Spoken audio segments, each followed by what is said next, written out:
الحمد للہ وحدہ والصلاة والسلام علی من لا نبی بعدہ اعوذ باللہ من الشیطان الرجیم تلفح وجوہہم النار وہم فیہا کالحون۔ تلفح وجوہہم جھلسا دے گی ان کے چہروں کو، النار آگ، وہم فیہا کالحون اور اس حال میں کہ وہ اس میں تیوری چڑھانے والے ہوں گے۔ کلح عربی زبان میں کہتے ہیں کہ اوپر کا ہونٹ اوپر کی طرف اٹھ جائے اور نیچے کا ہونٹ مزید نیچے ہو جائے اور انسان کے دانت باہر نکل آئیں، جس سے انسان کا چہرہ نہایت بد شکل اور ڈراؤنا سا ہو جاتا ہے۔ یہ کیفیت اللہ رب العالمین فرماتے ہیں ان کی ہوگی۔ اور اس آیت میں جو اللہ تعالیٰ نے ذکر کیا چہرے کا، وہ اس لیے کیا کیونکہ انسان کے جسم کا سب سے اہم اور باشرف جو حصہ ہے وہ چہرہ ہے، اور انسان اس ہی کو بچانے کے لیے پوری کوششیں دنیا کے اندر بھی کرتا ہے۔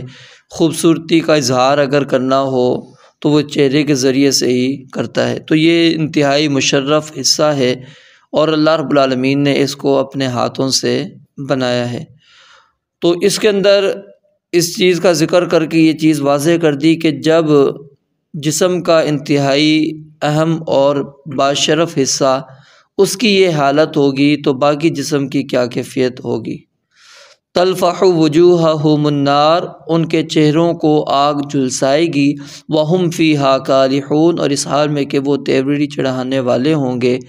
الم تکن آیاتی تتلی علیکم، کیا نہیں تھی تم پر میری آیتیں پڑھی جاتی، فکنتم بہا تکذبون، جن کو تم جھٹلانے والے تھے۔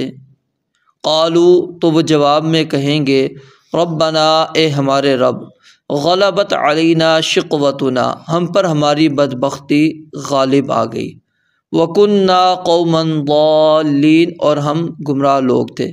یہاں پر امام مجاہد رحمۃ اللہ علیہ نے آدم بن ابی ایاس سے ایک قول نقل کیا ہے کہ غلبت علینا شقوتنا، اس کا معنی کیا ہے؟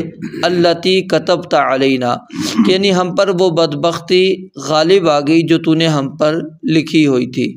تو یہاں پر کیا ہے، ظالم اپنا عذر پیش کرتے ہوئے بھی سارا الزام کس کے اوپر ڈال رہے ہیں؟ اللہ رب العالمین پر ڈال رہے ہیں، جس طرح کہ شیطان نے اپنی گمراہی کا الزام اللہ رب العالمین کو دیا تھا کہ ربی بما اغویتنی، کہ اللہ تو نے مجھے گمراہ کیا ہے۔ تو یہاں پر بھی یہی ہے کہ تو نے ہمارے حق میں جو لکھی ہوئی تھی بدبختی، وہ بدبختی ہم پر غالب آ گئی، ہم ظالم قوم میں، ہم گمراہ قوم میں سے ہو گئے، یعنی ہم پر ہدایت والی جو حجت تھی وہ قائم ہو گئی، لیکن ہم اتنے بدبخت تھے کہ ہم اس کی پیروی نہیں کر سکے، ہم اس راستے سے بھٹک گئے، ہم ہدایت حاصل نہیں کر سکے۔ ربنا، اے ہمارے رب، اخرجنا منہا، ہمیں نکال دے اس جہنم سے، فَإِنْ عُدْنَا، پس اگر ہم واپس ایسا کریں، فَإِنَّا ظَالِمُونَ، تو یقیناً ہم ظالم ہوں گے۔ یعنی پیچھے بھی ہم نے پڑھا کہ وہ کہیں گے کہ ہمیں واپس دنیا کے اندر لٹا دیا جائے۔ تو یہ کیا ہے، جب روح قبض ہو رہی ہوتی ہے اس وقت بھی کافر کہے گا، جہنم میں جاتے ہوئے بھی کہے گا، جہنم کے اندر بھی کہے گا، قیامت کے دن بھی کہے گا۔ تو یہ مختلف مراحل کا ذکر ہے۔ تو یہاں پر اللہ رب العالمین نے یہی بات بیان فرمائی کہ وہ کہیں گے کہ ہمیں اس جہنم سے نکال دے تو ہم دوبارہ ایسا کام نہیں کریں گے، ہم تیری اطاعت کرنے والے ہوں گے۔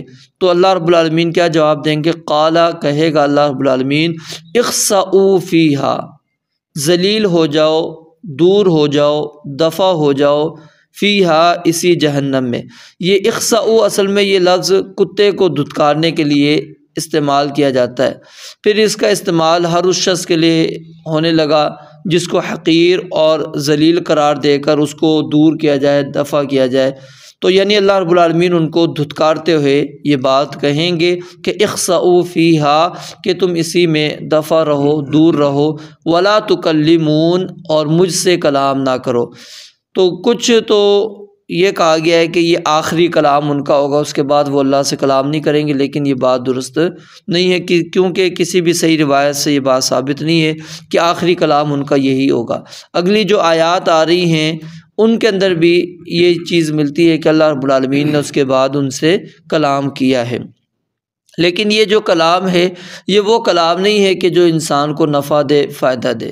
اِنَّهُ كَانَ فَرِيقٌ، اب یہاں پر اللہ رب العالمین اہل ایمان کا تذکرہ فرما رہے ہیں، اور یہ تذکرہ اللہ رب العالمین اس لیے کر رہے ہیں کیونکہ وہ کفار کے عقیدے سے اور ان کے عمل سے بالکل مختلف ہیں، تاکہ وہ دیکھیں کفار کے ہم اہل ایمان والوں کے ساتھ ہمارا سلوک کیا ہے، ہم کیسے معاملات ان کے ساتھ کر رہے ہیں۔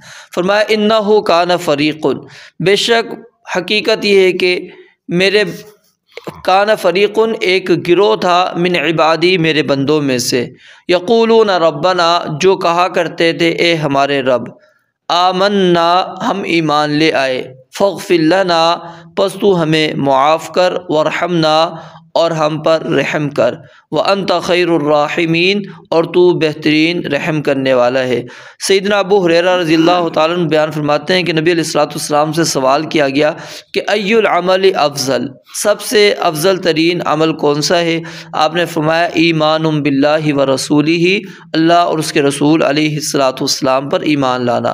تو گویا کہ یہ اہل ایمان جو ہیں وہ اللہ رب العالمین پر ایمان لے کر آتے ہیں، اور پھر اپنے ایمان کا وسیلہ یہاں پر کیا ہے پیش کر رہے ہیں کہ ربنا آمنا، اے ہمارے رب ہم ایمان لے کر آ گئے۔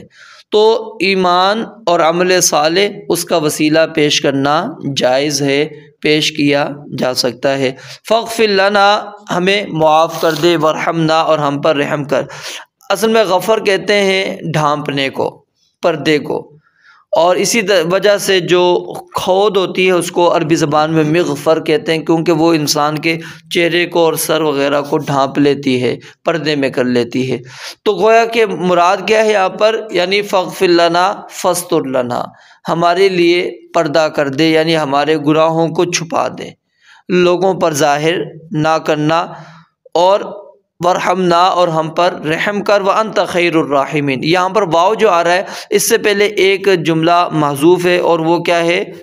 فانت خیر الغافرین وانت خیر الراحمین، کیونکہ پیچھے فاغفر لنا بھی ہے کہ ہمیں معاف کر دے، تو فانت خیر الغافرین، تو سب سے بہتر معاف کرنے والا اور سب سے بہتر رحم کرنے والا ہے۔ لیکن اللہ فرماتے ہیں فاتخذتموہم سخریہ، تم نے کیا ہے ان کا مذاق اڑایا، تم نے ان کو مذاق بنا لیا، حتی انسوکم ذکری، یہاں تک کہ انہوں نے تم کو میری یاد بھلا دی۔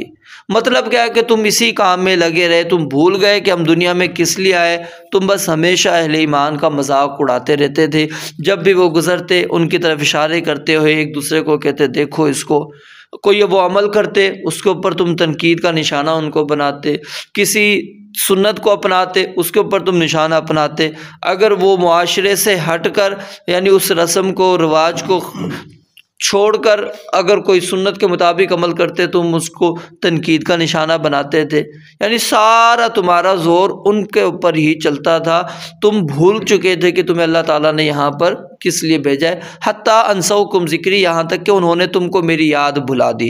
مقصد کیا تھا کہ تم اسی کام کے اندر رہے، وکنتم منہم تضحکون، اور تم ان سے ہنسا کرتے تھے، یعنی بس تمہارا کام یہی تھا کہ تم ان کے اوپر باتیں کسا کرتے تھے۔ انی جزیتہم اليوم، بے شک میں نے جزا دی، بے شک میں نے جزا دی انہیں الیوم، آج کے دن، بما صبروا، اس وجہ سے کہ جو انہوں نے صبر کیا، کیونکہ مومن کا جو مرحلہ ہوتا ہے دنیا کے اندر وہ انتہائی صبر آزما ہوتا ہے۔